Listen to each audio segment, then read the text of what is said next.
DeSantis raised $20 million in second quarter, campaign says. Florida Governor Ron DeSantis' presidential campaign raised $20 million during the second fundraising quarter that ended June 30, the campaign announced Thursday.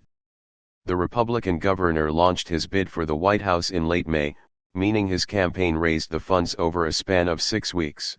Subscribe our YouTube channel and click our bell icon for new videos. Campaign raised the funds over a span of 6 weeks. The announcement by the DeSantis campaign comes as former President Donald Trump's team revealed Wednesday that it brought in $35 million during the second quarter, which was split between Trump's presidential campaign and his leadership PAC. DeSantis' campaign touted its fundraising haul as the largest first-quarter filing from any non-incumbent Republican candidate in more than a decade.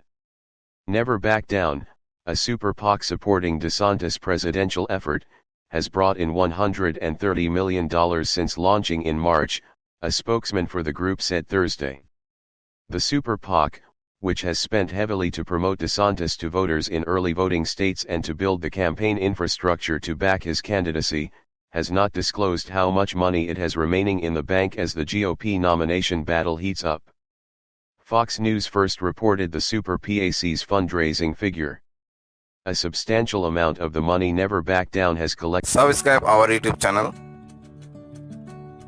and click our bell icon for new videos. Fox News first reported the Super PAC's fundraising figure. A substantial amount of the money Never Back Down has collected came from a state committee tied to DeSantis. 24newsread.blogspot.com has previously reported that a Florida political committee once controlled by DeSantis transferred $82.5 million to Never Back Down in May. Steve Cortez, a spokesman for Never Back Down, acknowledged earlier this week that the Florida governor was way behind in national polling and is fighting uphill to defeat Trump in the 2024 primary. But Cortez said he remained optimistic about DeSantis' prospects. "I don't think it's an unwinnable battle by any stretch," he said. More details about DeSantis' fundraising figures, how much is available for his primary campaign versus a potential general election race, his cash on hand, and how much has been spent, will be available when his campaign files a complete report with the Federal Election Commission by July 15. Meanwhile, on the Democratic side, environmental lawyer and anti-vaccine activist Robert F. Kennedy Jr.'s presidential campaign announced Thursday that it had raised more than $6 million in the April to June fundraising quarter, ending June 30 with roughly $3 million in the bank. The campaign, which kicked off in April, said it took in $3 million of that total within a 3-day period at the end of the quarter. Kennedy is challenging President Joe Biden for the Democratic nomination. Biden's re-election campaign is yet to announce its second quarter fundraising numbers. At the end of the quarter, Kennedy is challenging President Joe Biden for the Democratic nomination. Biden's re-election campaign is yet to announce its second quarter fundraising numbers. Subscribe our YouTube channel and click our bell icon for new videos. Subscribe our YouTube channel and click our bell icon for new videos. Quebec, the last holdout on Ottawa health deal as Nunavut, Yukon, and NWT sign on. Northwest Territories, Yukon, and Nunavut all signed on to Prime Minister Justin Trudeau's health funding offer Thursday, leaving Quebec the only outlier on the new accords. Trudeau presented his offer to provincial and territorial premiers in February as local politicians, doctors, nurses and health advocates warned of a national health care crisis. Subscribe our YouTube channel and click our bell icon for new videos. Nurses and health advocates warned of a national health care crisis. The agreement would see the federal government shift $196 billion to the provinces and territories over the next 10 years in exchange for commitments to massively upgrade healthcare data collection and digital medical records. The offer includes $17 billion in new spending over and above existing federal health transfers and $25 billion for agreements tailored to the specific needs of individual provinces. Territorial leaders suggested they were disappointed with the offer and called on the federal government to put more money toward the Territorial Health Investment Fund, which helps pay for medical travel and other costs of delivering health care in the north. Health Minister Jean-Yves Duclos said there was a breakthrough in negotiations with the territories after the federal government agreed to put $350 million toward that fund over the next 10 years. The healthcare needs in the territories are significant. Subscribe our YouTube channel and click our bell icon for new videos. $150 million toward that fund over the next 10 years. The healthcare needs in the territories are significant, Duclos told an online press conference Thursday.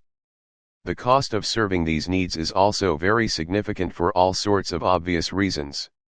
The cost of hiring workers in the north can be higher and many communities in the region are remote, he said.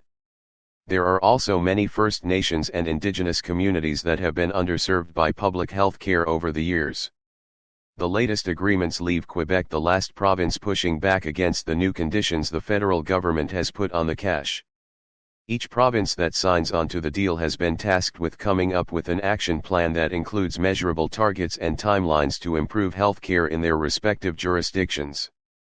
Quebec Premier François Legault was one of the provincial leaders most vocal about the need for a deal with Ottawa, but he bristled at being held accountable to Ottawa for those targets. Duclos said his office is still negotiating with Quebec. There have been back and forths, Duclos said of the talks. We know how important it is for Quebecers to benefit from the additional federal investment in supporting patients and workers in the province. Ottawa has yet to receive any targets or timelines from the provinces, and the additional funding will not flow before that happens. The federal government has said it hopes to have the plans in hand before the end of the fiscal year in March, so that money put aside in the 2023 budget can be doled out quickly. In the meantime, the federal government divided $2 billion between the provinces, including Quebec, to address urgent needs. The 2023 budget can be doled out quickly. In the meantime, the federal government divided $2 billion between the provinces, including Quebec, to address urgent needs. Subscribe our YouTube channel and click our bell icon for new videos. Subscribe our YouTube channel and click our bell icon for new videos. Take strong public action against extremist elements, NSA Doval to UK counterpart. India urged Britain to take strong public action such as deportation against Khalistani elements threatening Indian diplomats in the UK during a meeting between National Security Advisor Ajit Doval and his British counterpart Tim Barrow on Friday, people familiar with the matter said. Barrow is on a visit to New Delhi at the invitation of Doval for the India-UK strategic dialogue. He is the first senior British official to visit India since Khalistani groups launched a poster campaign threatening senior Indian diplomats and unveiled plans for a so-called Kill India rally on July 8. Subscribe our YouTube channel and click our bell icon for new videos. Indian diplomats and unveiled plans for a so-called Kill India rally on July 8. The Indian side had been expected to raise the activities of Khalistani elements with Barrow, especially in view of reports of possible violence during the rally on July 8, which is being seen as part of a coordinated campaign encompassing Australia, Canada, the US and the UK, the People said. The Indian side raised the issue of extremist elements in the UK threatening individual officers of the Indian High Commission in London and urged the UK government to take strong public action against these elements, such as deportation or legal prosecution, one of the People said, declining to give further details. The two sides agreed to enhance cooperation to address violent extremism and radicalism. There can be no justification. Subscribe our YouTube channel and click our bell icon for new videos. To enhance cooperation to address violent extremism and radicalism. There can be no justification for violent extremism and radicalization in a democracy, the person added. The Indian side has been perturbed by the response of authorities in Canada and the UK to activities of Khalistani elements. Pointing to violence by Khalistani activists outside the Indian mission in London during a protest on March 19, a second person said, "The possibility of violence during the upcoming rally can't be ruled out. We would like to see action being taken." Images of India's High Commissioner to the UK, Vikram Doraiswamy, and a Consul General have featured in Khalistani posters seeking revenge for the killing of Khalistani separatist leader Hardeep Singh Nijjar, a designated terrorist, in Canada in June. The security of Indian officials and diplomatic premises is understood to have figured in the meeting between the two NSAs. British Foreign Secretary James Cleverly on Thursday criticised attacks on Indian High Commission. "Direct attacks on the Indian High Commission in London are completely unacceptable," he wrote on Twitter. Besides the issue of Khalistani groups, Doval and Barrow, who have regularly engaged in discussions on a bilateral, regional, and global agenda, reviewed multifaceted cooperation between the two sides and explored new areas for technology collaboration, the People said. Both sides agreed to work closely on counter-terrorism, preventing terror financing and the use of the Internet for terrorism, illicit drug trafficking and countering radicalization. They also agreed to deepen mutually beneficial collaboration in critical and emerging technologies, the People said. Doval and Barrow held restricted discussions on regional and global issues. They were then joined by their delegations for talks where both countries reaffirmed their close strategic partnership and agreed to accord maximum priority to further enhancing security linkages, the first person cited above said. Barrow, who is accompanied by senior British officials, will also meet other senior Indian interlocutors. The violent protest outside the Indian mission in London in March, during which Khalistani activists climbed onto a balcony and pulled down the national flag, had become an irritant in bilateral ties. India lodged a strong protest with the UK and Delhi police registered a first information report, FIR, over a crime committed abroad. The case was later handed over to the National Investigation Agency, NIA. Balcony and pulled down the national flag, had become an irritant in bilateral ties. India lodged a strong protest with the UK and Delhi police registered a first information report, FIR, over a crime committed abroad.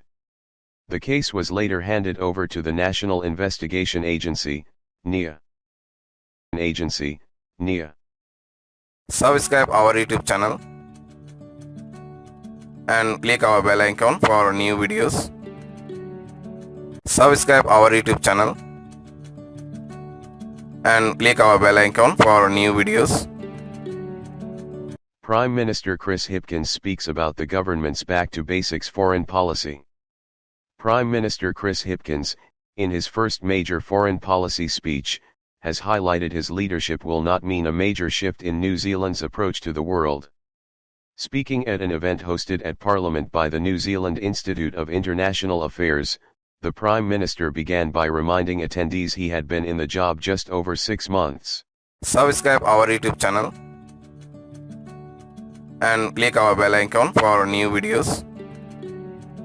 Attendees he had been in the job just over 6 months. It came, he said, at a time of significant strain, both domestically and internationally, underlining the post-pandemic recession and Russia's invasion of Ukraine as the greatest global economic shock since the Great Depression. Hipkins outlined how his government was not looking to shake things up. "If you came today to hear me set out a radical departure in our foreign policy, I'm sorry to let you down," he said. "If anything, my approach in the international sphere is not that dissimilar to my priorities at home, getting back to basics and dealing with the bread and butter issues in front of us." He ran through the usual gamut of global concerns, New Zealand's closest relationships including Australia, the US, the Pacific and China, the incoming trade deals with the United Kingdom and the European Union, and growing threats to global security. "We have seen a rise in political polarization, a rise in more nationalist posturing, and a move away from political rationalism to the fringe." Subscribe our YouTube channel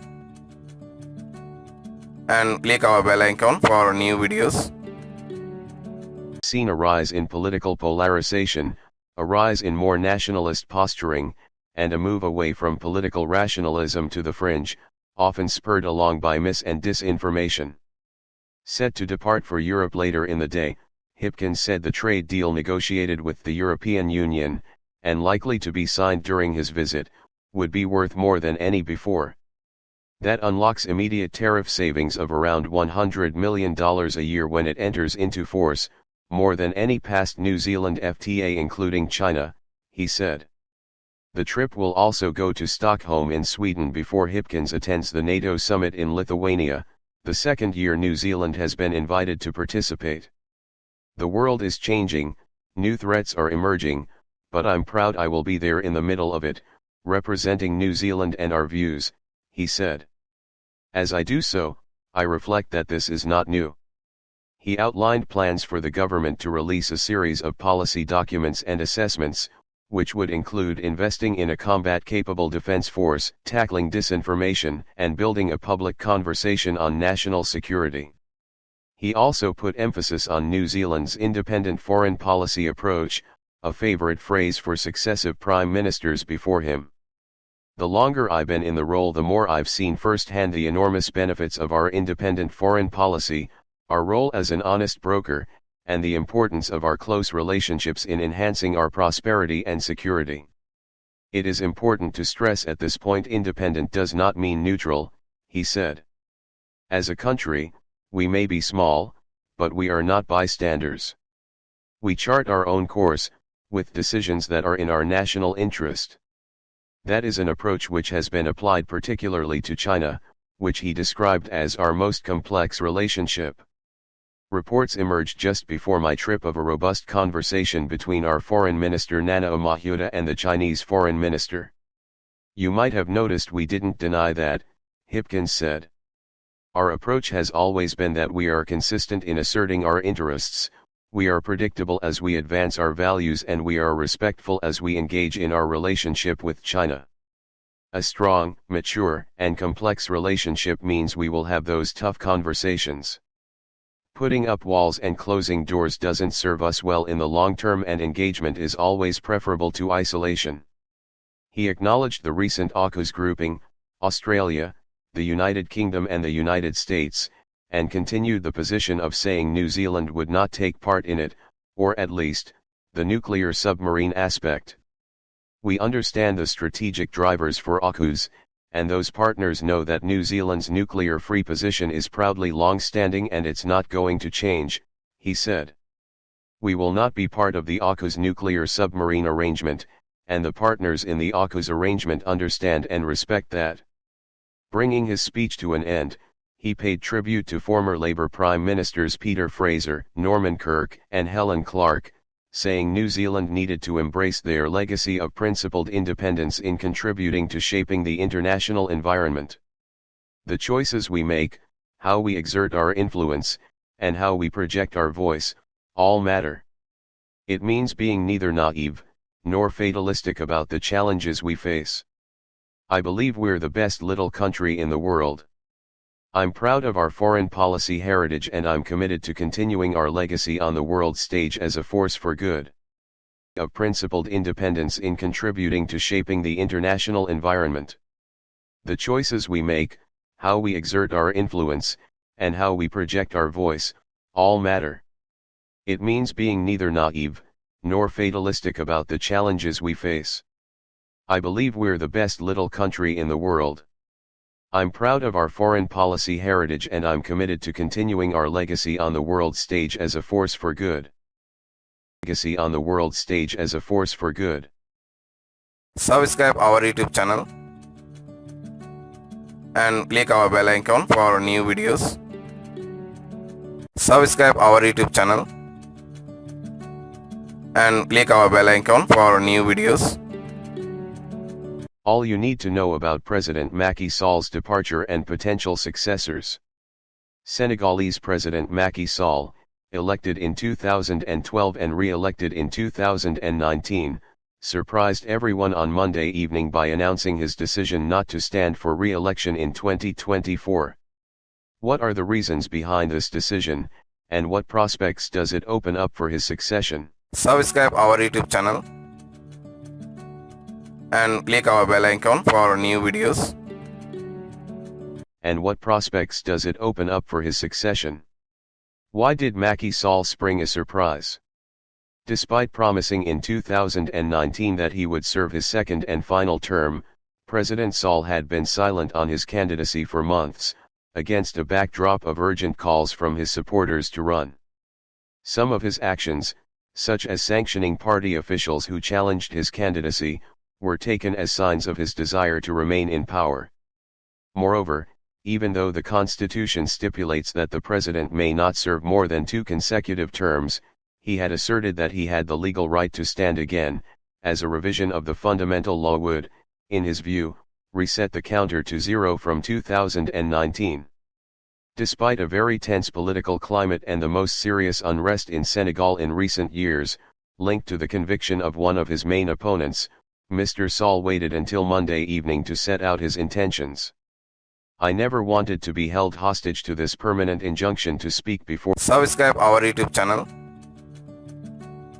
and click our bell icon for new videos. Sall waited until Monday evening to set out his intentions. I never wanted to be held hostage to this permanent injunction to speak before the hour, he said in his address to the nation. On Saturday, he had received, without divulging his secret, a number of local elected representatives who urged him to come forward. He kept his decision not to run secret until the last moment, even from some of his closest associates. I have a code of honor and a sense of historical responsibility which command me to preserve my dignity and my word, he explained to justify his choice. Mr. Sall saw his electoral base erode after the July 2022 legislative elections, marked for the first time by the presidential camp's loss of an absolute majority in parliament. Observers and opponents believe that pressure from the street weighed in his decision, as did the electoral defeat in 2012 of ex-President Abdoulaye Wade, who had pushed for a third term. Who could be the next president? Macky Sall's non-candidacy opens up the political game as never before. No one in his party has revealed his ambitions, and he has not endorsed any dauphin. The presidential coalition, united behind him, is due to meet soon to choose a candidate who will have Macky Sall's support. Divisions are possible and could weaken him, according to a member of the majority. In this camp, a trio is emerging, made up of current Prime Minister Amadou Ba, President of the Economic, Social, and Environmental Council, CESE, Abdoulaye Diallo, and Agriculture Minister Ali Nguyen Ndiaye. The first 2 were tax inspectors before their political careers, while the third holds degrees in civil engineering and finance. They are reputed to have a wide network of supporters and influential Muslim religious leaders. Another tax inspector is in the galaxy of potential successors, Macky Sall's fiercest opponent, Ousmane Sonko, who is very popular with young people but whose candidacy is on hold due to a 2-year prison sentence in a vice case and another for defamation of a minister. 3 other candidates are in the running for the election: former Prime Minister Idrissa Seck, runner-up in the 2019 presidential election, as well as former Minister Karim Wade and former Dakar Mayor Khalifa Sall, both from the opposition. What are the next steps before the presidential election? President Sall announced on Monday that electoral reforms would be submitted to the National Assembly this week, to enable Karim Wade and Khalifa Sall, who are barred from running in 2019 by previous judicial convictions, to stand as candidates in 2024. These reforms are the result of a recent national consultation, in which Mr. Sonko did not participate and which did not address his case. As it stands, Ousmane Sonko is ineligible. He has called on his supporters to mobilize for a definitive fight, but he has been blocked by security forces at his home in Dakar, sequestered according to him, since May 28. Some 20 candidates have declared their candidacy for the February 25, 2024 presidential election. The collection of sponsorships will open in August, which should encourage candidates to unveil their candidacies within 2 months. Nominations are due from December 11 to 26. Security forces at his home in Dakar, sequestered according to him, since May 28.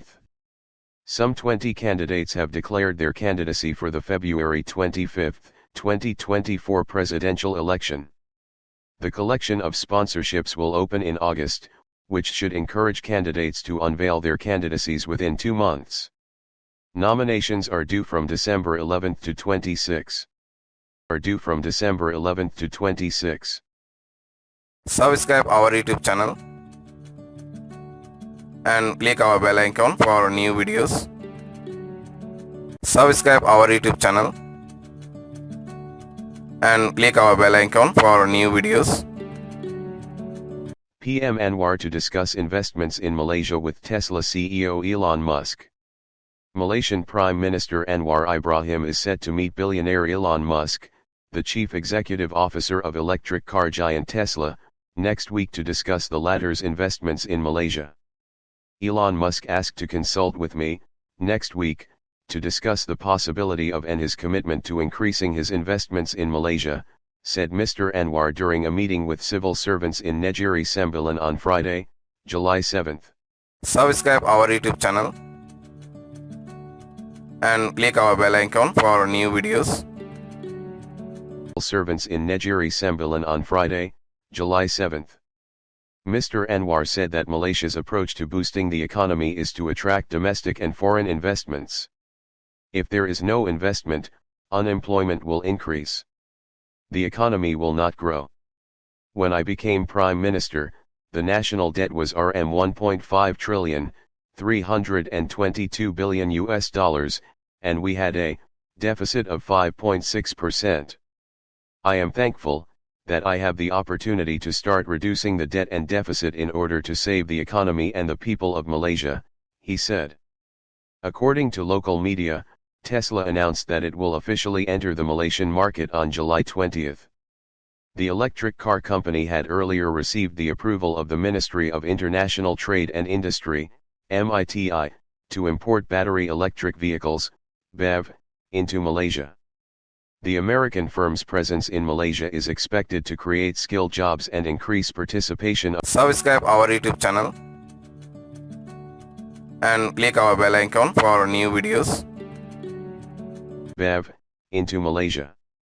The American firm's presence in Malaysia is expected to create skilled jobs and increase participation of local companies in the Tesla ecosystem, said the ministry.